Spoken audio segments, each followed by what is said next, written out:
Joining me this morning to help me interview our distinguished guest from the United States is Ms. Joy Eva Bohol, immediate past president of the United Methodist Youth Fellowship.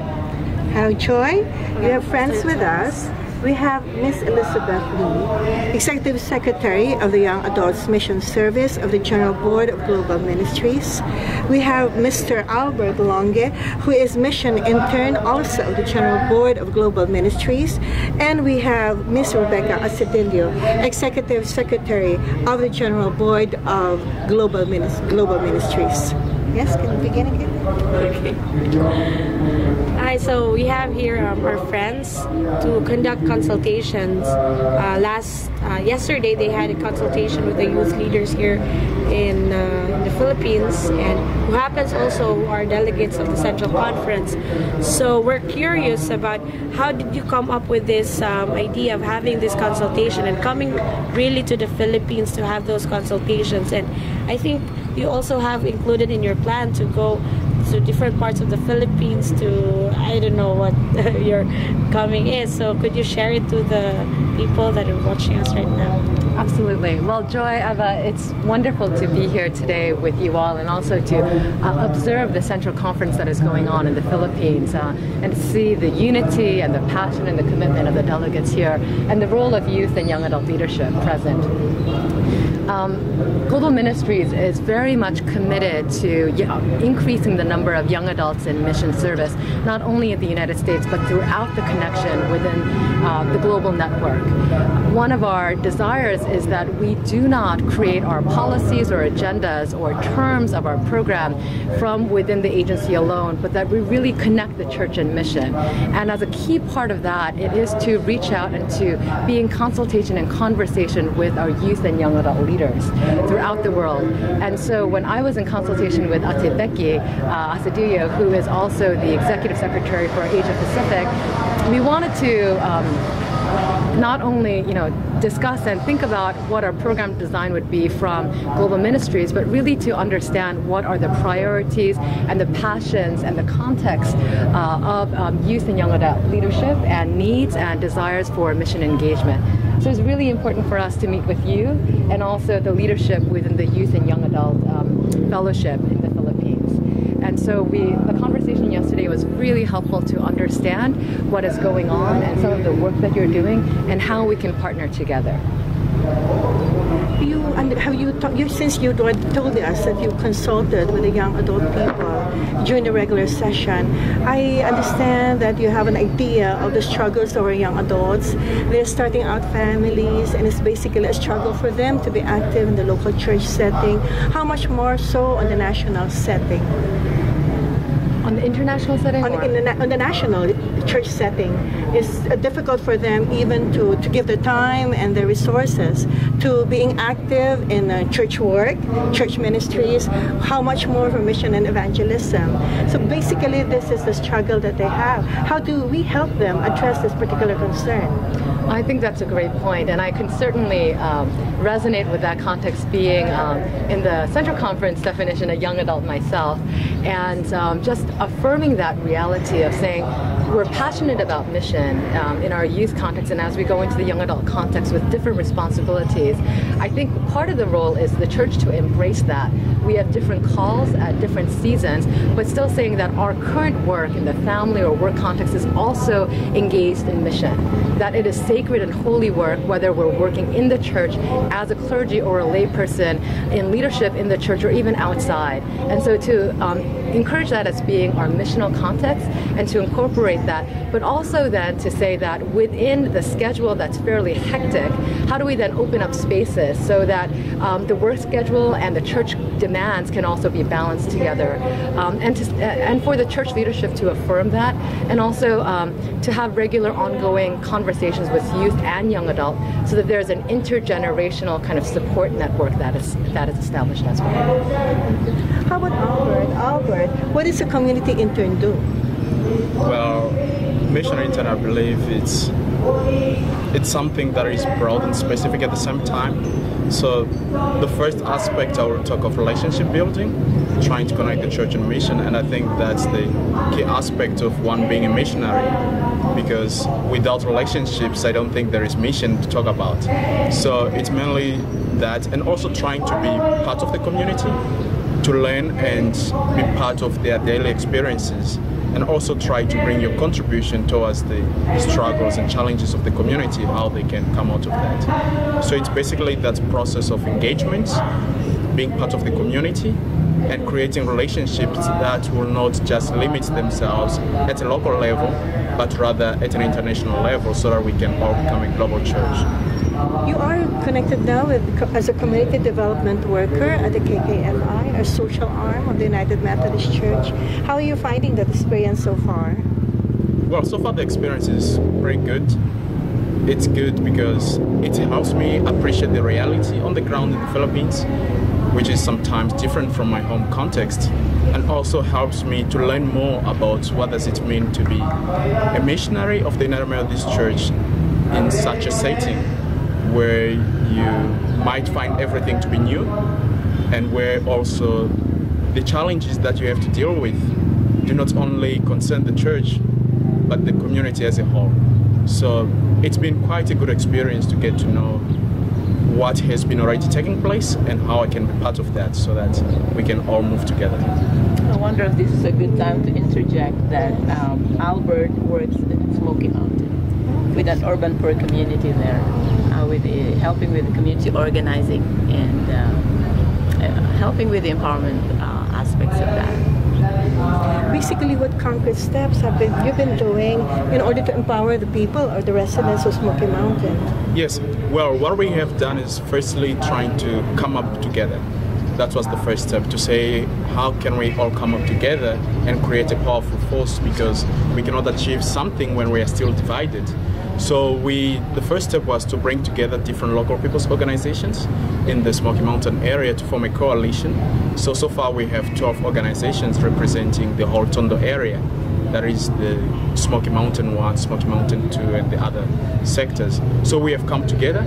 And secondly, we have worked out the steps of getting the legal recognition and also trying to institutionalize the process and the office, so that it's something that is recognized by the states and also by the local authorities, so that it has legal value and standing, so that even in the work that lies ahead of us, we will not have troubles as if we are doing something out of the law. So we want to do things within the limits of the law, so that at least people can achieve their potential. So Ate Becky, it's very interesting that young adults from other countries come here in the Philippines and experience mission. So since you're the Executive Secretary in Asia Pacific, are there any involvement also from the Philippine young adults in terms of this kind of missions? Are we also active in that kind of thing in our church? Well, I think we're just starting. Right now we have one mission intern from the Philippines, and she is serving in Grenada. She's from Davao area. So this is also new for us, because before, the mission intern program was limited to American young people. But now, since the church is a globally connected church, we would like to emphasize that that we have young people from all over the world who have a role to play, who can offer up their gifts, as well as be enriched and be helped to grow as disciples of Christ in the process of participating in the life of communities outside of their own context. Becky, how does one become a mission intern? Oh, this is really a question for Liz. Yes, you want to answer that? Sure, I'm happy to do so. We actually have applications that are up online right now, so you can apply to be a mission intern. The application will be due at the end of February, at the end of January, beginning of February. And so if you go online to umcmission.org and go to young people, and from there go to the application process, then you can apply. And so there's a series of questions questions that we ask you of why you're interested in mission, what do you want out of this, how do you see that impacting your life and impacting the church as well, because we really want this to be a discernment process to see if this is the best fit for you.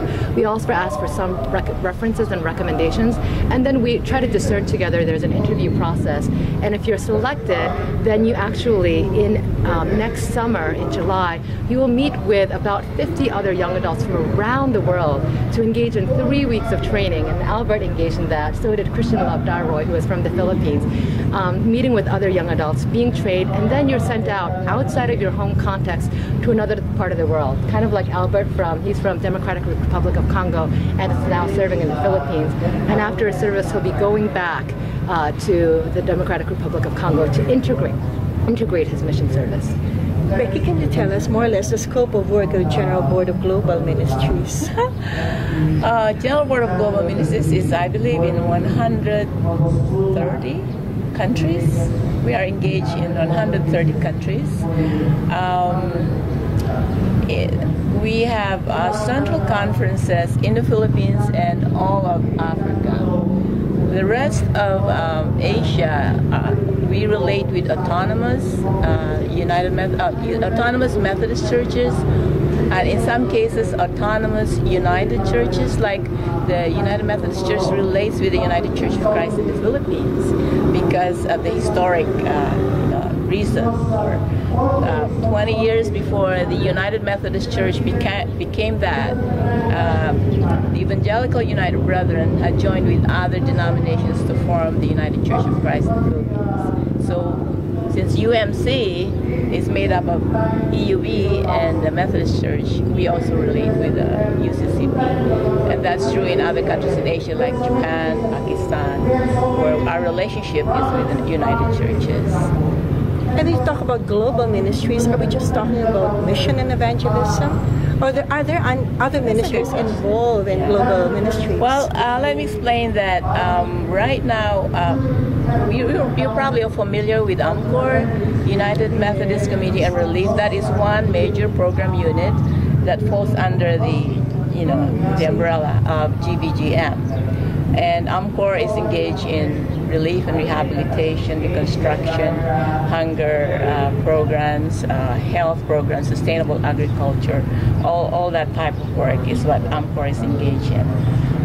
Mission and evangelism, which is where we are both part of that program unit, is engaged in both domestic in the U.S.-based work with various racial, ethnic communities, for example, in terms of congregational development,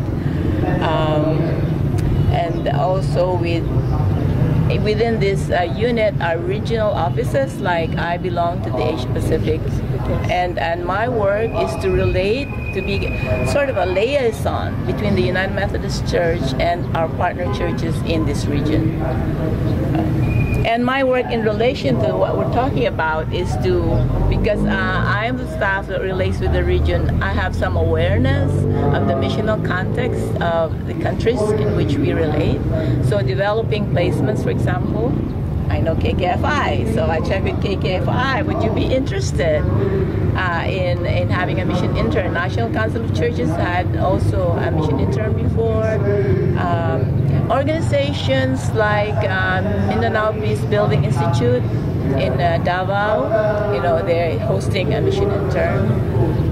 In Hong Kong, we have several mission interns involved in migrant ministries work. So it depends, the type of work depends on the context. What about the local church context? What we encourage our young people is to relate with the United Methodist Church where they go. I'm not sure where Albert goes. Well, but I go to several United Methodist Church. So far I've been to St. Peter's, UMC Navotas, I've been to Knox UMC, I've been to Central Church UMC. And I know that there's a development in the terms of direction for this program where we would want to involve more annual conferences and churches. That's correct. The motto of Global Ministries is connecting the church and mission. So we recognize that it's not the agency that's trying to do the work of mission alone, but it is really to connect with the annual conference at district level and the local churches. And so one of the things that we're really hoping is that local churches, annual conference and districts would actually help us in mentoring and cultivating our young leaders who are from around the world. And if they're, for instance, serving in Manila, then we would hope that a local church or a district annual conference would kind of embrace the young adult in the same way that there might be a young adult from the Philippines going somewhere else, and then they would be embraced by the larger Methodist, Autonomous Methodist or United Methodist community. And we hope that there will be mentorship opportunities, and they would also help us in orienting the young adults to the context of the community. Another aspect of global ministries is the advance, so which is the United Methodist Church giving arm, right, where we can donate funds through the advance that goes to UMCOR or other United Methodist partner organizations. And that's one way to encourage local churches to fundraise, to support the larger church movement that's going on, but also to identify areas where they might see funding needs and they can apply to be an advance project as well. What about self-sufficiency programs? Aside from calamities and rehabilitation programs, how do you empower young adults in local churches, aside from teaching them or probably embracing them, in order to really become empowered members of the church? That's a great program, and I think Global Ministries works with a larger church context with the general agencies as well, with GBHEM, GBOD, DMYP specifically. So I don't think we're doing anything exclusively. So we have a lot of partnerships with, for instance, Collegiate Ministries track with GBHEM, where we say young adults are impacted through their time in campuses and in collegiate ministry. So how do we inform and provide Bible study materials or resources? So some of our young adults are actually campus ministry directors as well. Other times, Global Ministries provides funds to different youth fellowships, and so that's the case in the Philippines as well. So I'm not sure if, Joy, if you want to speak more about that. It's actually in the Philippines, our major support or something like that. Our funding comes from GBGM with the leadership grant that you have, and I think it started back in 2004, 2002 that we had this connection with GBGM in terms of young people, aside from GBOD as well. So yeah, the relationship is still ongoing until now, as long as we submit our evaluation every 9 months when we receive the grant. And of course, you will evaluate if you would still give funding to the Philippines. But we're also aiming the young people here in their evaluation form or in their grant form. They also encourage the young people to be sustainable in the long run. So the grant that they're giving, they're aiming that this money will not just go into, like for 2 years only, but it would be sustainable. It would be used as a seed money for sustainability, and that's what we're also doing. And so I'm gonna ask her. I already answered that. I'm gonna ask you because you had your consultation yesterday, right? And we talked about contextual ministries also earlier. So is there any possibility that I know there are a lot of young leaders here who wanted, like me, wanted to have a local version of the Central Conference version of the US2 program. Would there be a possibility for that to happen outside the US? That's a great question. So the US2 program began in 1961, and we just celebrated a 61st year anniversary. And the program was modeled in the beginning in the United States to say that 1960s, young women did not have as much opportunity. So very much in the beginning, it started with women participating in 2 years of service opportunity through the church for vocational discernment. And United Methodist Women had actually spearheaded that, and then it expanded through also men and women to participate in the United States. And we recognize as a general board of global ministries that we want to expand that opportunity so that it's not only Americans serving in their own country, but very much young adults who are able to serve in their own countries, for instance, in the Philippines. So I know we received actually a request from Joy, from you, saying, why not a PH2? Yes. And we're really excited and interested in looking at that and what that would look like. We recognize that it cannot be exactly a cookie cutter model of what is in the United States, because it has to be contextually realized. So that's part of the reason why we're here. We've had phone conversations, Skype conversations, emails back and forth, but to continue that in relationship building, to also know, well, what would be most appropriate and what would be the best context. So we're looking for young adults that are committed. So we already have youth and young adults like you who are interested. We're looking also for the church to provide support and buy-in, and we want so that there will be continuity and also sustainability. So I think the next conversations from here, it's okay, so what are the dates? How do we implement this in the long run? So on our end, we are very excited, and I mentioned this to our General Secretary at the Cabinet of Global Ministries just a few nights ago on Skype, and they were really excited about this. And so it's been a wonderful partnership, I would say, from the Young Adult Office with our regional office to say, how do we make more opportunities for young adults in their own context? Because right now, I mean, I've observed also, like serving in the young people here in the Philippines, I observed that a lot of the young people are very excited, are very hungry with this knowledge and this experience and going out into missions, because they have seen that there's really a need to go out from the church. And so, you know, there's no avenue on this, and the Central Conference doesn't have really a direct program about this, but they can support. So the initiative is really should really start with the young people, because if you just give it to the Central Conference, sometimes, you know, it's not a priority. So I think the future partnership would be supported fully by annual conferences, by districts, and by local churches, especially with this need that they have seen already, and that they're willing to be a part of the solution and to be a part of this this transformation that would be a change really in the church, in our focus on making disciples of Jesus Christ. So can we ask you probably, what is your vision for the next maybe 20 years for the Asia Pacific region, especially on global ministries? Global Ministries has 4 goals. The first one is make disciples of Jesus Christ. The second is renew the congregation and strengthen congregations that exist. 3 is alleviate poverty, suffering in the world. And the 4th is seek justice, peace, and freedom. So those remain as our key a call of what we do as Global Ministries.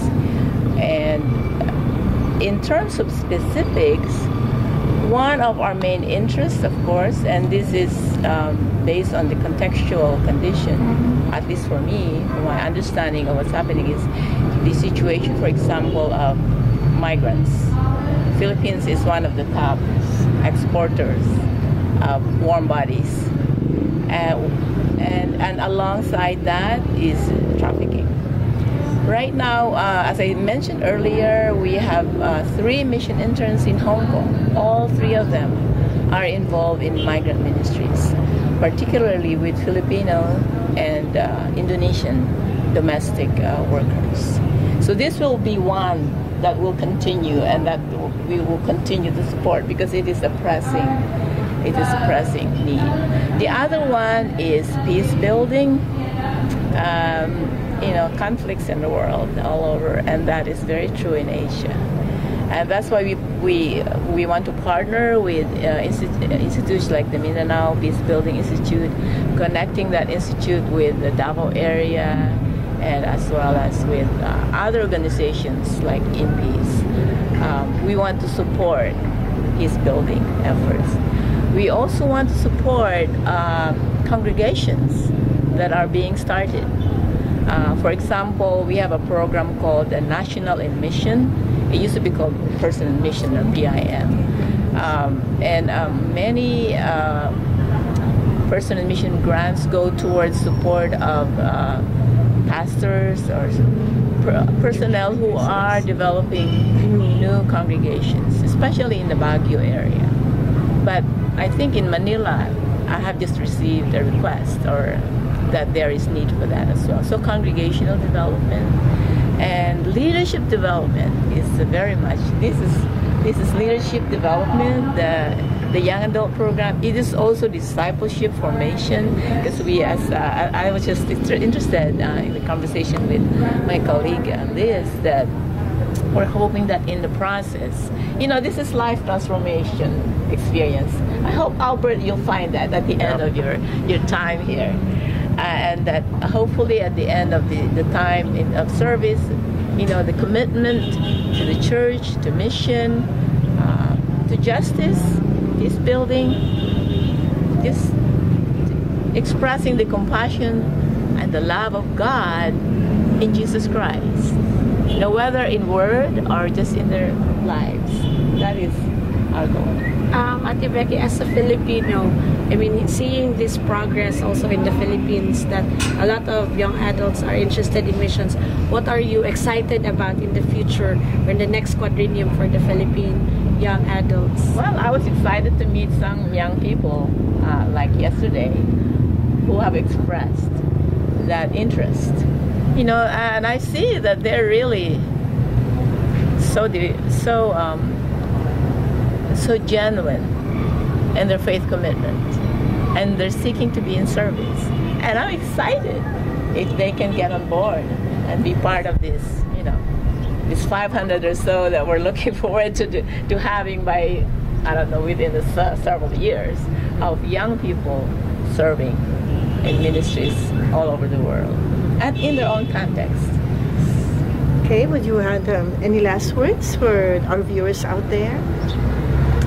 Well, it's been a joy and a privilege to be here in the Philippines. It's actually my first time in the Philippines, and I've read and heard so much about it, and been blessed by the civil society, the role of the church, and the church really engaged in prophetic witness, and also in sacred and holy work, in loving God wholeheartedly.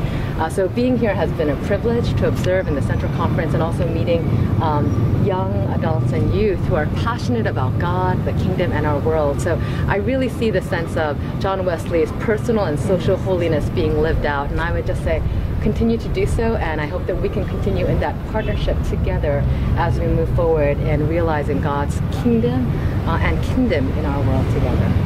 And you, Albert?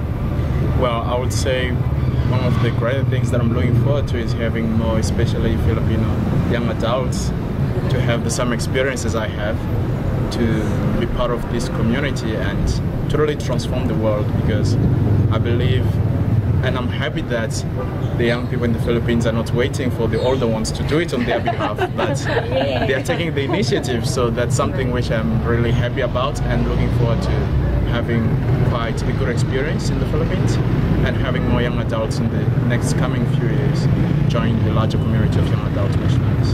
Thank you. And yes? Well, as I said, I am really excited to see young people being more and more just being part and parcel of the church now, being a leaven, being salt of the earth, and we would like to support that as much as we can. Thank you very much for sharing your time with us. So all the young people over there, if you're interested in submissions. Yes, indeed. Apply. Deadline is February. So just visit the website. I think we'll be flashing that we'll be flashing that on screen. So you will see it on screen, and then just click the link, and then you will be directed to the UM missions.